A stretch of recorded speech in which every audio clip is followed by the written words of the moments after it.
Magandang araw, bayan! Welcome to our podcast, Mga Alamat ng Ating Lupain. I am Vince, representing Luzon, home of the majestic Cordilleras and the vibrant culture of the Tagalog people. May dayat nga agahon kinitanan. I am Zian, your voice from the Visayas, where the islands shine with Atiatian festivities and the heartwarming Hiligaynon and Cebuano tales. Assalamualaikum, I'm Riza, from the south of Mindanao, home of majestic peaks like Mount Apo and the rich tapestry of cultures shaped by Muslim, indigenous, and colonial influences. In this episode, we're diving deep into the Philippine Islands' features, origins, and myths. Each of us will share stories and insights about our respective regions, showcasing how our islands are shaped not only by geography, but also by the myths that bring them to life. Together, we'll uncover how our ancestors explained the world through mythology and how these stories connect us across Luzon, Visayas, and Mindanao. Let's start with Luzon. Siyempre, home court ko to. So alam niyo ba na Luzon is famous not only for the Ifugao rice terraces, but also for the myths na sobrang deep ng symbolism. For example, the story of Malakas and Maganda, ang OG story ng mga Pinoy. Ayon sa kwento, si Bathala, the god of creation, ay nakakita ng isang bamboo na lumulutang sa dagat. Nang ito'y kanyang hatiin, ay lumabas si Malakas at si Maganda.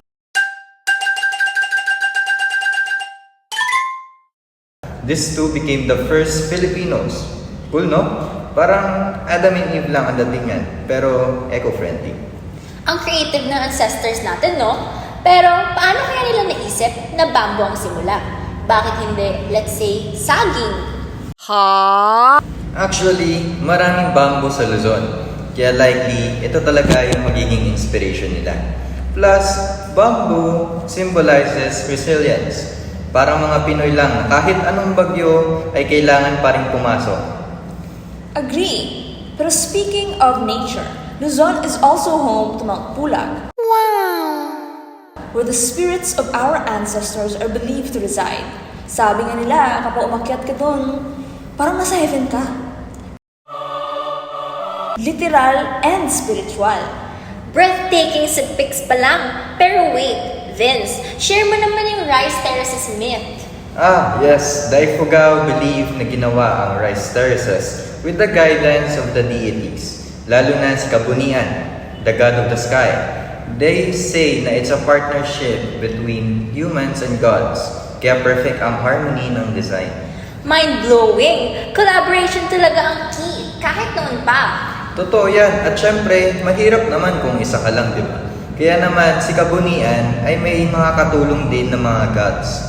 Ang ilan dito ay si Tabayan, god of death, Gatuyan, na god of practical jokes, and Hidit, of the god of rituals, and Bulol, the rice god. Alam nyo din ba na hindi lang si Bathala ang pananiniwalaan na creator god sa Luzon? So marami pa pala sila? Talas dali! Oo, halimbawa sa Benguet, kilala nilang highest ranking deity doon ay si Apo. At sa Zambales naman ay si Malayari. So ever since, uso na pala talaga ang hierarchy system, no? Oo, at sa Luzon din ay di lang mga tao ang may family tree. Sa mga gods din. Halimbawa, yung family tree ni Ijanale, na goddess of labor and good deeds. At napangasawa niya naman ay si Dumangan, na god of harvest. At nagkaroon sila ng dalawang anak na si Dumakulem, ang guardian of the mountains, isa siyang malakas at maabilidad na hunter, at si Aniton Tabu, na goddess of the wind and rain. Isa pang interesting dito sa Luzon ay may kinikilalang Diyos na transgender. What? Never heard of that before, ha? Ang interesting naman. Siya ay si Ikapati or Lakapati, the goddess of fertility, goddess of cultivated land, and the benevolent giver of food and prosperity. Natawag siyang transgender kasi meron daw siyang parehong male and female private parts. Magbabalik ang alamat ng ating lupain sa ilang saglit lamang. Iha, ilang ulit ko bang sasabihin sa'yo, hindi ako ang Diyos ng ulan. Si Ama ni Kabol yun. Call transfer na naman ako ng transfer dito. Pagod ka na bang pagtakpan ang problema ng mundo? Subukan ang Divine Assistance Hotline. Available 24/7 para sa lahat ng kailangan mo. Love advice kay Lakapati. Mga trade secrets mula kay Lakambini o anger management tips mula kay Ama ni Kable. Dahil kahit mga Diyos at Diyosa, minsan kailangan din ng pahinga. Tawag na sa 1-800-DIYOS Now. Libre ang unang 5 tanong. Muling nagbabalik ang alamat ng ating tupay. Ngayon naman, lipat tayo sa Visayas. Alam niyo bang we have one of the richest epic stories? It's called Hinilawod, na ang haba, pwede ng Netflix series. Oo nga, di ba parang 30 hours of worth of storytelling? Exactly. Pero huwag kayong mag-alala. Shortcut version lang ito. Hinilawod is about the 3 brothers, Labadonggon, Humadapnon, at Dumalagdak. They battled monsters, wood goddesses, and protected their homeland. Parang Avengers, pero pre-colonial. So may superheroes na pala tayo before Marvel. Legit? Tama ka dyan. Pero ang isa pang interesting na kwento is the myth of the goddess Magyawan. She's the protector of the sea. Kapag kalmado ang dagat, sabi nila, she's singing. Pero kapag may bagyo, galit siya. Napaka-dramatic. Parang mood swings, pero with weather effects. Kaya nga sa Visayas, we respect the sea. It's life-giving, pero pwedeng life-taking din. The myth reminds us to stay humble and connected sa nature. Speaking of nature, parang naalala ko na the word Diwata is believed to come from the Sanskrit word Devata. It shows na may Hindu influence na pala ang pre-Spanish culture natin. Oo, and these Dewatas weren't just for big, grand things like gods of the sky or sea. Meron ding mga Dewata for very specific human needs. For example, Makabusog, as his name suggests, siya yung deity na nag-move sa mga tao to overeat. So may mga god pala na buffet lovers. Exactly! Another one is Dalikmata, the many-eyed goddess. Sabi ng mga ancestors natin, kapag may sakit sa mata, you pray to Dalikmata. Once she's pleased, mawawala yung eye ailment. That's pretty intense naman. I bet she never missed a thing. That's right, Reese. And speaking of gods and goddesses, our Visayan ancestors also had unique beliefs that afterlife. Unlike what we understand today as heaven and hell, they didn't even have those concepts. According to Father Manchita, a 7th century Augustinian priest, they referred to the afterlife as solar or sulad, and the people who lived there were called Sulanun. Wait, no heaven or hell? Wait, that's a different view on the afterlife. Yes, and these beliefs were deeply tied to their understanding of the cosmos and natural forces. One example is the creation story of Tungkong Langit and Alcina, the chief gods of Panay's region. Wow, interesting. Ano nangyari dun? So, Tungkong Langit and Alcina were married and lived in the sky world. Tungkong Langit was this hardworking, loving god who tried to bring order to the chaotic world. Meanwhile, Alcina described as lazy, jealous, and selfish. Parang may komplikadong relasyon sila. Exactly! One day, Tungkong Langit left to do his duties, and Alcina, suspicious of him, sent the breeze to spy on him.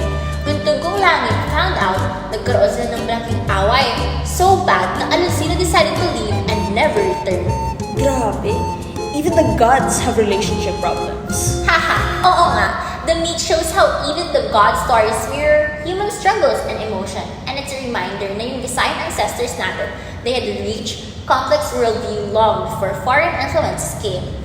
I'm definitely learning a lot about how deep these ancient stories go. Hindi lang sila tungkol sa mga gods and monsters, kundi pati sa buhay, nature, and human emotions. Yes, Vince, and that's why we continue to respect and celebrate these myths. They remind us of the connection we have with each other, the world around us, and the forces behind our control.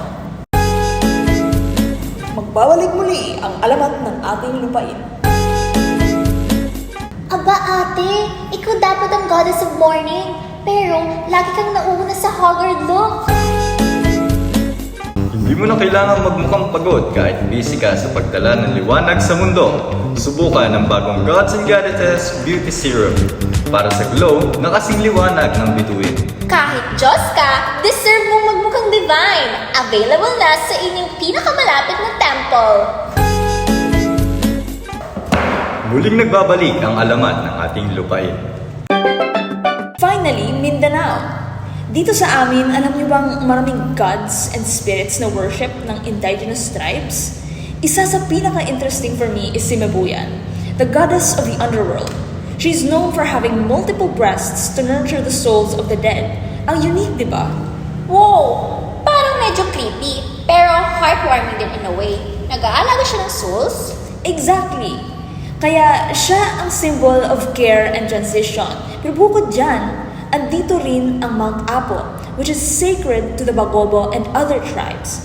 It's not just a mountain. It's the home of Pamulak Manobo, the creator god.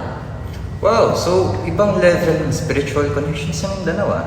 Saan pa ba may mga gantong stories? Marami! Halimbawa, the rivers of Agusan are believed to be guided by spirits called diwatas. Every natural element has a story. Kaya ang ganda ng diversity ng culture dito. Pero may pa-special treat tayo kasi apart from Mabuyan and Mount Apo, the gods of war, nature, and the afterlife hold their ground in the mystical world of Mindanao. Excited ba kayo malaman sino sila? Siyempre naman, Riz. Pero teka, ano bang mga kwento ang maririnig namin today? Perfect question ah. We're talking about three fascinating deities. One's a war god, another is a protector of sacred grounds, and the last one, siya ang boss ng afterlife. Aba. Parang may Avengers vibe din sila. So, sinong unang nating makikilala? So let's start with Mandarangan, the war god of the Bagobo. He's all about strength, power, and sacrifices. And when I say sacrifices, I mean literal na sacrifices. Human offerings pa nga noong araw. Wow! Wait, human sacrifices? Grabe! Bakit naman ganun? Well, Mandarangan is believed to bring victory in battles, and the Bagobo warriors honored him to gain strength and protection. Para sa kanila, it was worth it. Life for survival. That's so intense, Riz. Pero parang ang scary to worship someone like that. So next up, si Tikbalan. Pero huwag niyo i-confuse kay Tikbalan ng Luzon. Kasi Tikbalan is a guardian spirit. Siya ang nagbabantay sa sacred grounds ng mga Bagobo. Kung may nagtatangkang sirain o bastusin ng lugar, bad trip siya. Parang environmental activist pero supernatural. Tikbalan enforces respect. Kaya dapat careful tayo sa nature. Kasi hindi lang physical consequences ang haharapin mo. Baka spiritual justice pa. Noted yan. Respect na lang kaysa naman makurs pa tayo, di ba? So lastly, let's meet Tafangan, the god of death. Kayo, anong naiisip nyo when you hear god of death? Duh! Edi scary! Like Grim Reaper vibe? Well, not exactly. Kasi si Tapangan, hindi lang about fear. He guides souls to the afterlife. Para siyang tour guide ng kaluluwa, making sure they transition peacefully. Oh, that's surprisingly comforting. So, God isn't just an end. It's a journey. Exactly. And for the Bagobo, Tapangan represents that balance between life and death. Kaya kahit nakakatakot ang concept, may grace and purpose sa role niya. Grabe guys, ang dami kong natututunan sa inyo. Sobra, and it's a reminder kung gaano ka-deep ang connection ng mga tao noon sa gods nila, nature, and the afterlife. So, for Luzon's mighty mountains and bamboo myths, to Visayas' epic sea adventures, and Mindanao's rich spiritual legends, the Philippine Islands truly are a treasure trove of stories. One thing is clear, these myths teach us important lessons. They remind us to be respectful of the nature, understanding our own emotions, and value our connections with each other. True. These myths don't just entertain. They shape how we see the world today.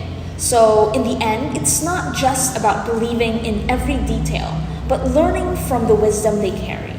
At syempre, huwag kalimutan, these stories are ours to keep alive. So pass them on to the next generation because myths may not always be facts, but they're always full of meanings. Salamat sa pakikinig! Hanggang sa susunod nating kwentuhan mga kaibigan. This is Mga Alamat ng Ating Lupain, signing off. Paalam! Abugid nga salamat! Until next time! Salamat kaayo, mabuhay ang ating kultura!